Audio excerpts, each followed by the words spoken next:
DA. So why don't I first of all introduce him. Let's get right into it. It is Jonathan Collegio. Let's give it up for Jonathan Collegio, ladies and gentlemen. And followed by him is ATD's new chairman, Mr. Steve Bassett. Give it up, ATD. Let's go. Take it away, gentlemen. Welcome to the stage. Thank you. You got it. See you. Thank you for joining. Steve, so you are a Volvo, Isuzu, Hino, and Mack dealer out of Muncie, Indiana. Correct. Newly elected chairman of ATD. Would love to talk about ATD, what it is, your priorities for the next couple of years. We have 2-year chairmanships at ATD. Right. ATD, of course, is part of NADA. So just talk about that. Well, ATD is a division of NADA.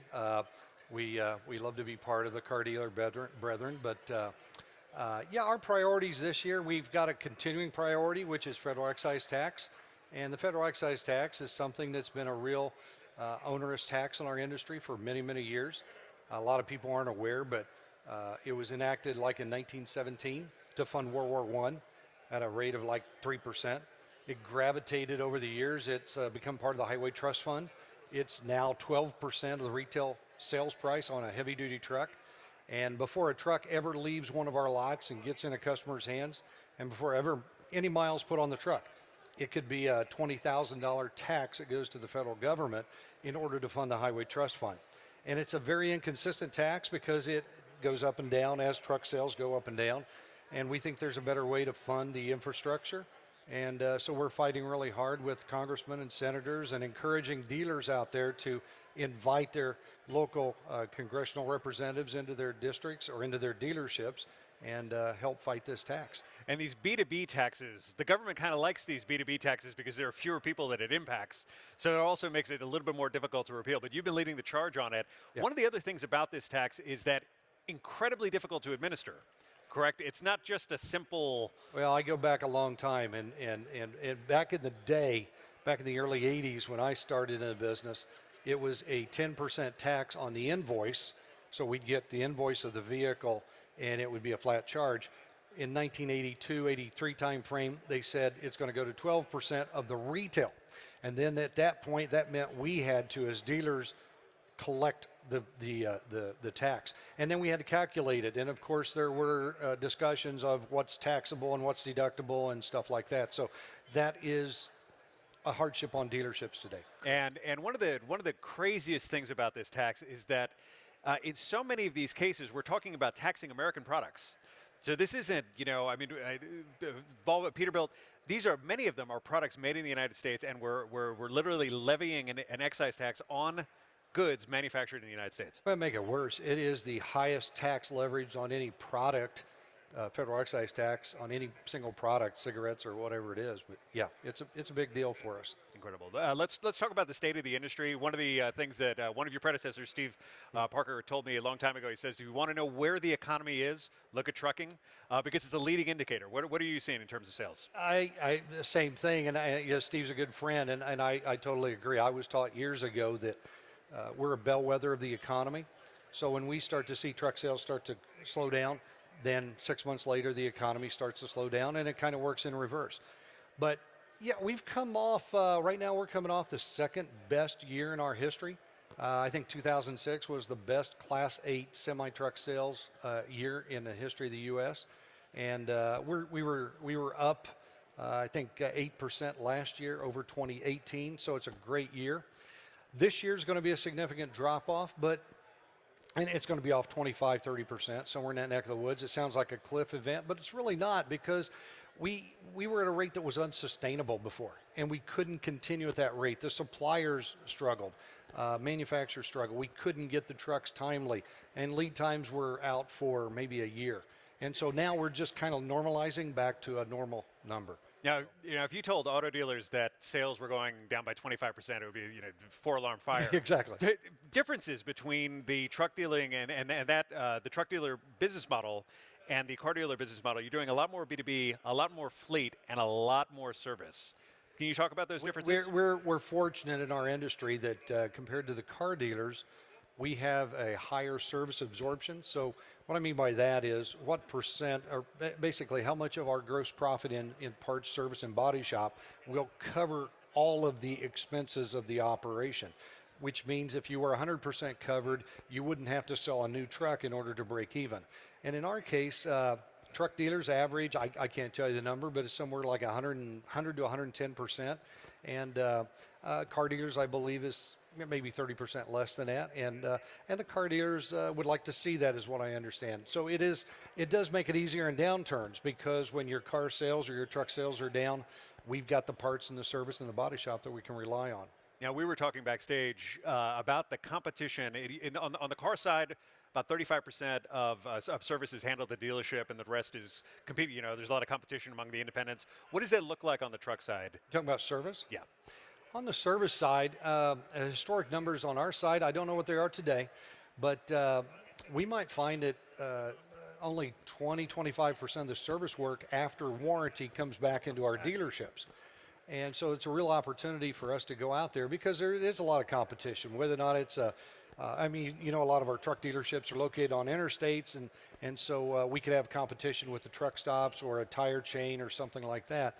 And so, yeah, we have a lot of opportunity to get that out there. It just takes time to go through that. But with the technology that we've got, as the EPA has mandated and customers have demanded higher and higher amounts of technology, I think that's probably going to drive it back to the business, meaning the dealer model. And I think that's a positive for our industry, because we're going to have a chance to do more of that service work that we don't today. How important is location with regard to a point? Do you have to be on the interstate to run a successful truck dealership? It's very important. There's a lot of dealerships, like my original dealership in little old Muncie, Indiana, that is in a town of 60,000 people, 15 miles off the interstate. And we knew years ago that is not the place. If you had to pick a point, you'd throw a dart on the wall, you wouldn't put a dealership there. So over the years, we've built 2 dealerships, one in Toledo, Ohio, and one on the north side of Indianapolis. And they are on the interstate. They have interstate frontage. They're right there, because it's all about the convenience of the customer. That truck in the heavy-duty truck sphere, it's going up and down the road, and he wants to just jump on and jump off and have easy access to the service. Now, so we're here at the NADA ATD Show. Lots of make meetings on the car side. I believe you had somewhere in the neighborhood of 11 on the truck side. Talk about what happened at Volvo today. Like, can you talk about those? At the ATD Show? Sure, yeah. ATD Show, well, we had our Dealer of the Year that we honored, Oscar That's right. Horton. Yeah. Great guy, probably the best speech I've ever seen, accepting a Dealer of the Year. I've been doing this for 30-some years, coming to the convention. And he had the most memorable, I think, speech, most heartfelt speech I've ever seen. So very happy for him. He's a international dealer out of Tampa, Florida. We had Jim Bland was a Mack dealer. I think he's Volvo Mack and maybe Hino. And he was awarded the finalist or the runner-up, so that was nice. We had a futurist speak to us, Jim Carroll, talk about the future of the industry, talking about what he calls his prime directive, and more uptime is what we needed, and down the future, and training and speed of future thinking and stuff like that. So we had a very good convention. It was very successful. We were very happy with it.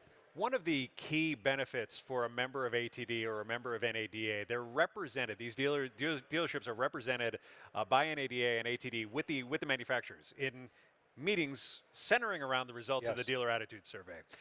Take us behind the curtain and just tell us what goes on in one of those. I've been to one of those with dealer attitude survey. Yeah. The dealer attitude survey, it's really good because it helps everybody. It's a way to take the pulse of the dealer body and kind of independently bring that back to the OEMs. Have a professional meeting, a couple hours where we bring in ATD, the ATD staff, and we have dealers that we bring in from the dealer councils, and it's good to give them good, honest feedback. Some of the discussions are tougher because maybe they weren't at the higher end of the scale on particular, but it's a good 2-hour look, introspective look at hard fact numbers regarding how did you score compared to your peers in different categories. And I think we all come away feeling a little bruised because sometimes the numbers don't look great on some things, but we feel good because it's kind of like, yeah, we did what we accomplished, meaning the corporate executives thought, hey, we had an initiative last year to fix the parts problem we had the year before.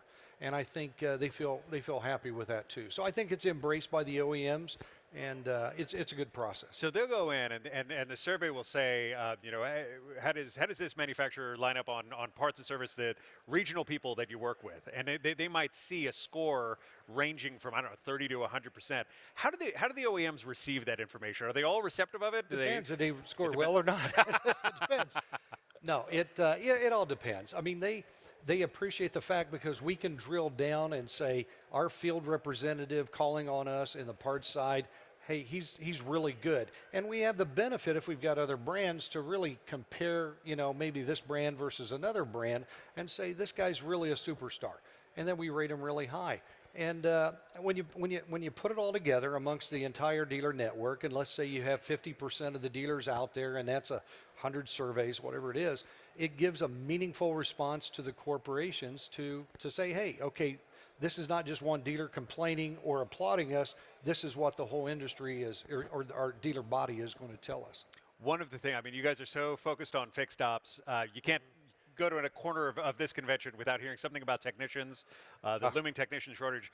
NADA, we launched our workforce initiative to promote technician careers. Yeah. 2 major truck manufacturers immediately jumped on board, PACCAR and Isuzu. Yes. Just to talk about the importance of technicians in the truck dealer business. Well, I was just reading a number a little bit ago just to remind me, but I think in diesel technicians, we need like 75,000 new diesel technicians by 2022.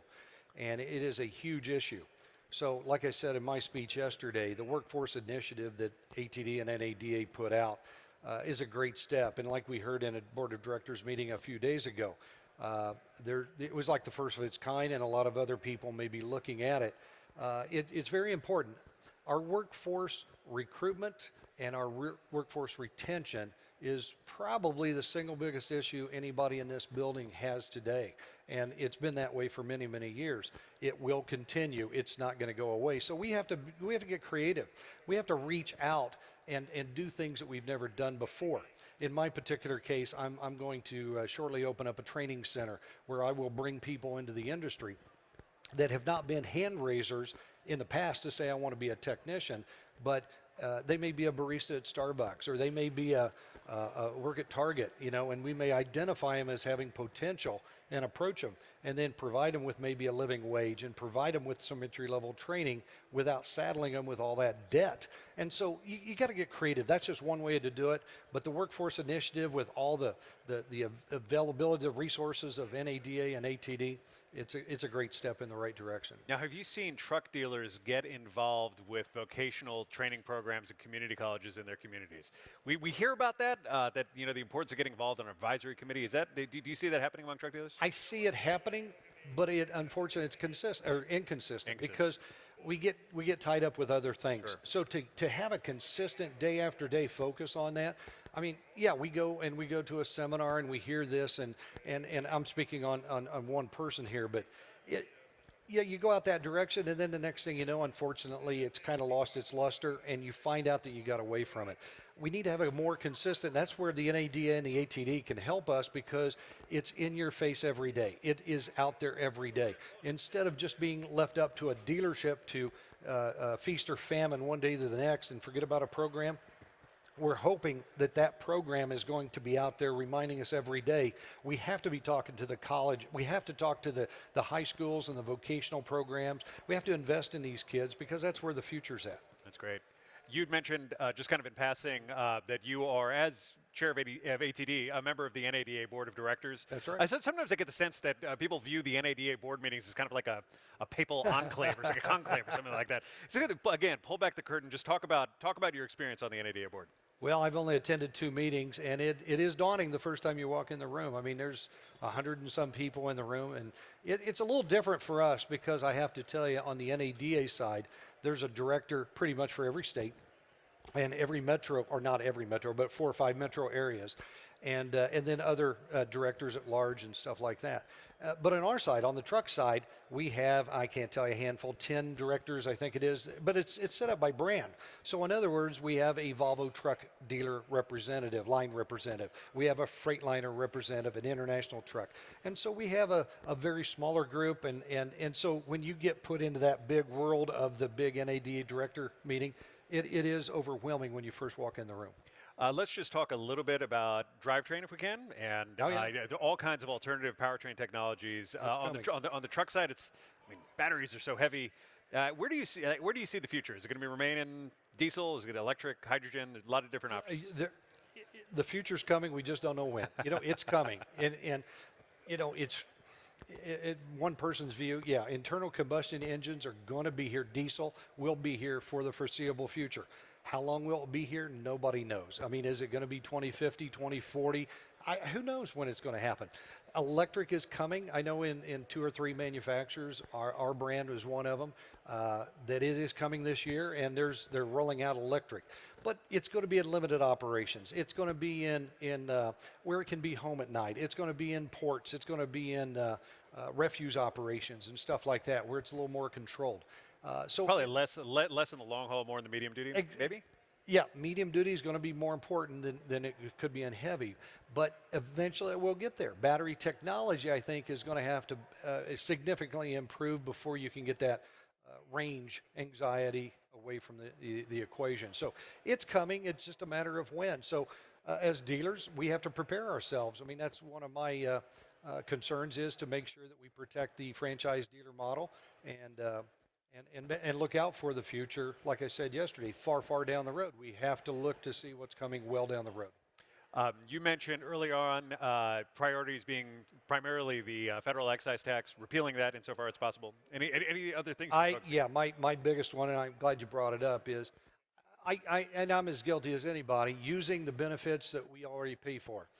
NADA University years ago, we used to have all these available things. We used to pay $199 a month, I think it was, and all of those things have now been rolled up into our dues. So now my membership, everybody at ATD, all your membership includes all of these things, like workshops for the last 2 years of the ATD convention at your fingertips. The NADA convention workshops, I don't know how many you have, 50 or 100 every year, but they're available for the average ATD dealer, and a lot of them are crossover, because it's not like it's car only on sales. It's legal, and it's accounting, and it's HR, the stuff that we can use in our industry too. There's webinars. There's driven guides, which are the fantastic guides that the NADA and the ATD put together to help us manage our regulatory and federal odometer issues, or whatever it is that we're talking about. So there's a lot of stuff, but the average dealer, unfortunately, with this overwhelming technology, we got overwhelming information in our lives today. We don't take advantage of what's right in front of us. And literally, it's right in front of us with our dues at our computer.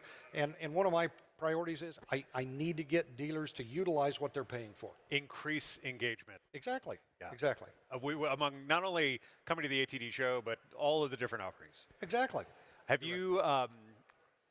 one of the things that many people don't know or may not realize is that on top of the NADA Academy, the ATD Academy, ATD 20 groups, your involvement?